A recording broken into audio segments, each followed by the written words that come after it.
제가 이제 중국에서 통역 일을 하다 보니까 이제 우리 신랑네 회사뿐 아니라 여러 회사를 통역을 다녔거든요. 근데 한국 분들이 와서 이제 나쁜 일을 좀 많이 하고 가는 분들이 좀 종종 있었어요. 그래서 본의 아니게 여성들이 이제 임신하고 모로세하고 가는 사람들도 있었고, 나도 처음에는 그래 뭐 당신이 그럴 수도 있겠다 이런 생각을 처음엔 했었어요. 근데 이게 1년 동안을 계속 하니까 이 사람 진국이네 그러면서 이제 감동이었고, 이제 점점 이제 그리움, 1년이 지나니까 그리움, 그다음에 저 기다림, 언제면 나를 받으러 이제 휴가를 내서 중국에 한번 나올까 뭐 이런데 나오지는 않았어요.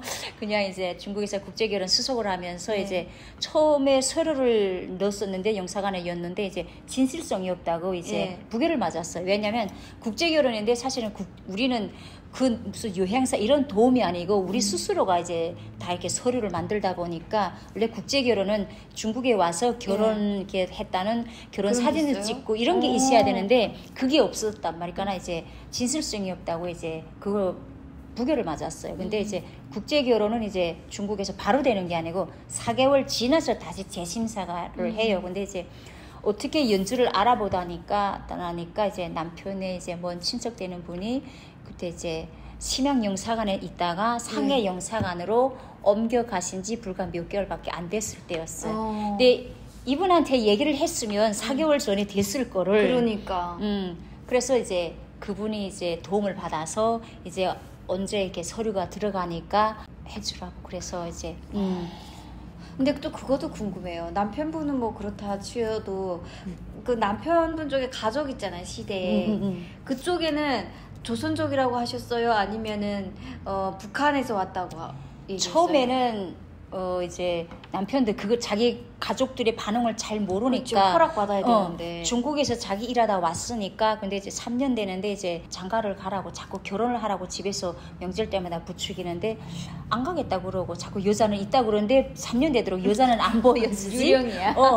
그래서 이제 마지막에 너무 이렇게 하니까 난 사실 여자 있다. 근데 이제 탈북민에 대한 그런 자기 가족들의 반응을 모르니까 내가 중국에 있을 때 중국 교포를 만났다 이렇게 얘기를 한 거예요. 근데 가족들이 반응이 중국 교포는 안 된다고 이제 막 완강히 하니까 이제 그리고 서류까지 부결 맞았지. 한데 또 왜 그 서류가 이제 불합격됐냐면 그 원래 가족이 2명 이상의 신원보증을 서야 돼요. 근데 이제 가족들이 누구 하나 이제 신원보증을 서준 사람이 없었어요. 그러다 보니까 부결 맞았는데 다음에 열 때는 이제 얘기를 한 거예요. 사실은 중국 교포가 아니고 북한에서 오는 탈북자다 얘기를 한 거예요. 근데 이제 우리 시아버님은 그런 좋은 인상이 있었어요. 실향민들에 대한, 이북 사람들에 대한 이 사람들은 열심히 일하는 사람들이다 해가지고 내가 북한 사람이다 하니까 이제 그 실향민들에 대한 좋은 인상이 있었으니까 그래 얘도 이제 열심히 돌꼭대기 올라놔도 살 애구나 살 수 있다 해가지고 수면을 해줘서 이제 빨리 보증을 서주라 해서 가족들이 다 보증을 서가지고 그래서 오게 됐죠. 그래서 다행히 저는 지금 한 17년 차? 17년을 결혼해서 살고 있는데 난 시댁의 시월도 뭐 이런 거를 겪어보지 않았어요. 그리고 저희가 가족에서 막내거든요. 그러다 보니 막내임에도 불구하고 제가 결혼 6년 만에 이제 아들을 낳았어요. 근데 집안의 장손이에요. 그러다 보니까 막내임에도 불구하고 제가 좀 많이 시댁의 사랑을 많이 받고 살았어요. 어머 너무 부럽다. 저도 시댁 사랑을 못 받아봐가지고. 근데 사실은 오늘 제가 여기를 올까 말까 많은 고민을 했거든요. 왜요? 사실은 어머님이 장례를 치른 지가 이제 4일 됐어요. 얼마 안 지났어요. 네네. 어머님이 이렇게 지병으로 갑자기 돌아가셨어요. 그래서 이제 아버님도 돌아가시고 어머님도 돌아가시고 하다 보니까 갑자기 턱 겁이 나. 앞으로 누가 시댁 어른들이 누가 나를 사랑해주지? 이런 겁도 나고 그런 것도 있어요.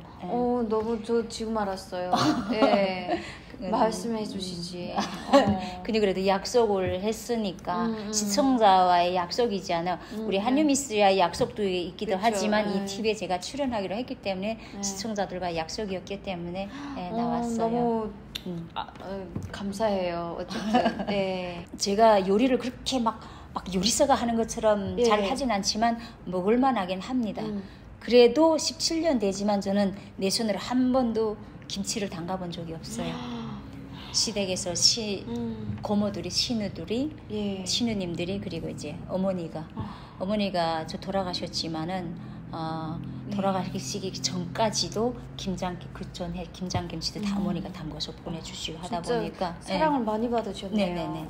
그래서 좋은 곳에 가셨을 거예요. 저는 가셔야 되고. 대한민국에 혀를 다신 저 혼자 왔거든요. 그쵸. 근데 17년 동안 살면서 외롭다고 생각해 본 적이 없어요. 그만큼 이제 시댁 식구들이 저를 많이 사랑해줬고 외롭지 않게 많이 해줘가지고 참 제 이름에 자가 있잖아요. 맞아요. 그래서 예. 나는 참 복받은 인생이구나 그러면 살아요. 근데 또 그만큼 또 이제 예쁨을 받게 또 이렇게 생활을 노력을 하셨고, 해야 돼요. 맞아요. 노력도 하고 생활을 하셨으니까. 저는 그냥 맹목적인 무한적인 사랑은 외사랑은 없다고 생각해요.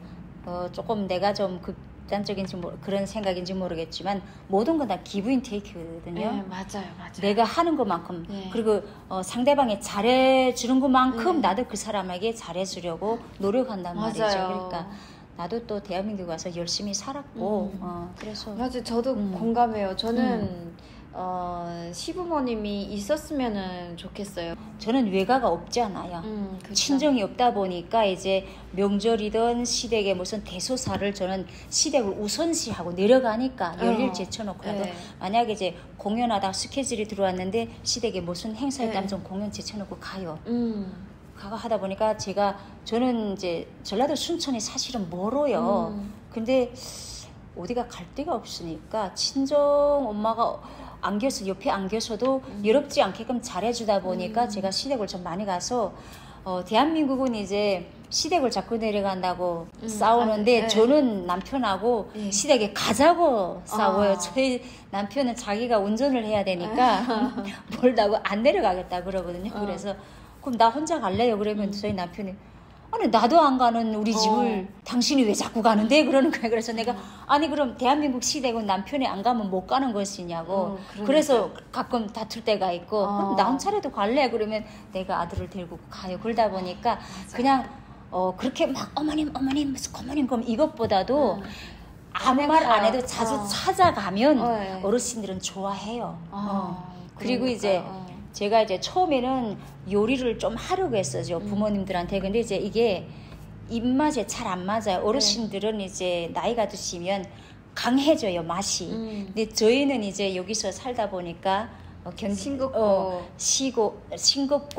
맵고 짜고 이런 걸 잘 안 먹지 않아요. 그리고 막 양념을 많이 하면 잘 안 먹다 보니까 그걸 시댁 어른들이 싫어하시더라고요. 입이 안 맞으니까. 그러니까 좋은 방법. 그러니까 제가 또 요리를 하기 싫어요. 나도 조금 나이를 먹다 보니까 요리하기 싫어요. 좋은 방법이 뭐냐면 내려갈 때 우선은 주변에 맛집 가볼 만한 곳 하고 이렇게 제가 알아보고 가요. 그래가지고 이제 어머님을 모시고 이제 주변을 관광을 가신다고 하는데 그전에는 어머니가 사실 혼자 계시면 가보실 데가 없잖아요. 근데 그거를 제가 좀 자주 하니까 어머니가 네 덕분에 내가 생전 아보던 이런 데도 다 있었구나. 순천에 사시면서도 순천에 이런 맛집이 있고 이런 관광지가 있는 줄을 모르시더라고요. 그래서 이렇게 다니면 네 덕분에 좋았는데 그거를 하면 우리는 가족 단톡방에 있어요. 근데 모르잖아요. 안 말하면. 그럼 난 가족 단톡방에 생색을 내야지. 나 어머니 모시고 이런 걸 맛있는 걸 먹었다. 또 귀엽네요. 나 어머니 모시고 이런 데 왔습니다. 막 이러면 고모님들이 처음에는 고모님들도 막 요리를 집에서 하시더니 고모님들도 이제 나이 들어가시니까 힘드시는데 내가 어느 순간에 그거 하니까 고모들 시누이들이 어느 순간에 그걸 하시더라고요. 뭐 여기를 갔다 왔다 단톡방에다 막 올리고 해가지고 우리 요새 그런 걸 좀 많이 해요. 근데 이제는 되게 다정하시네요. 그런 재미도 이제는 못할 것 같고. 그래도 그러네요. 이제 가족이 되게 좀 다정하고 되게 친하게 다들 지내시네요. 우리는 가족이 외식을 할 때는 주로 제가 위주로 합니다. 왜냐하면 저희 아들이나 남편은 이제 가리는 게 없어요. 먹는 게 그냥 진심이어서 아무거나 다 맛있어요. 근데 저도 크게 가리지는 않는데 많이 먹지 않아요. 그러다 보니까 주로 맛있는 거를 먹으려 하거든요. 단답형이라도 해야 돼요. 그냥 맛이 없어도 무조건 맛있다. 안 그러면 다음엔 없다.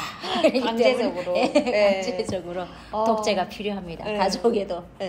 어쨌든 그러면은 되게 그런 게 북한에서 해오던 그 예술단 선전대 활동을 한국에서 예술단으로 지금 네네.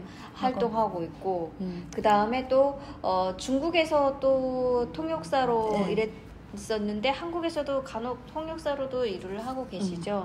제가 한국에 와서 제일 먼저 한 일이 예술단 일을 한 게 아니고 처음에는 이제 통역사 일을 먼저 했어요. 중국에서 그걸 하다 보니까 이제 한국에 와서 하려고 했는데 중국에서는 자격증이 없어도 할 수가 있어요. 근데 한국에 오니까 뭐나 자격증이 없으면 맞아요. 할 수가 없어요. 그래서 제일 먼저 이제 한국에 와서 제일 먼저 딴 자격증이 중국어 이제 관광 통역사, 동시 통역사 자격증이었어요. 그래서 관광 가이드를 하려고 보니까 그때 당시에는 관광 상품을 많이 이렇게 팔 때였어요. 근데 내가 이게 언어도 잘 안 되는데 누구한테 관광 상품을 소개할 만한 그런 이게 말발이 안 되더라고요. 그래서 못 하겠더라고요. 근데 이제 어떻게 우연한 기회에 저희 담당 형사님의 소개로 이제 사법통역을 하게 됐어요. 아, 사법통역이요? 네. 그 따로 있어요. 사법통역이. 네네. 옛날에는 수사통역이었는데 2012년부터 이제 수사통역사라고 그 용어가 바뀌었어요. 수사통역은 이제 말하자면 이렇게 범죄를 저질렀거나 범죄자 그런 연관돼서 참고인이라던가 이런 사람들한테 이제 그 사람들은 중국 사람들이라 보니까 형사님들 할 때 이게 언어가 안 되잖아. 그쵸. 그러면 제가 이제 통역을 해주는 거죠. 예. 그 당사자 중국인의 당사자의 말을 그렇죠. 형사님께 형사님의 말을 또 이분께서 언어 통역을 해주는 그런 역할이 수사 통역사고 그 용어가 바뀌어서 사법 통역사거든요. 그래서 그 일을 하다 보니까 지금까지 쭉 하게 됐네요. 또 지금 현재도 지방경찰청에서.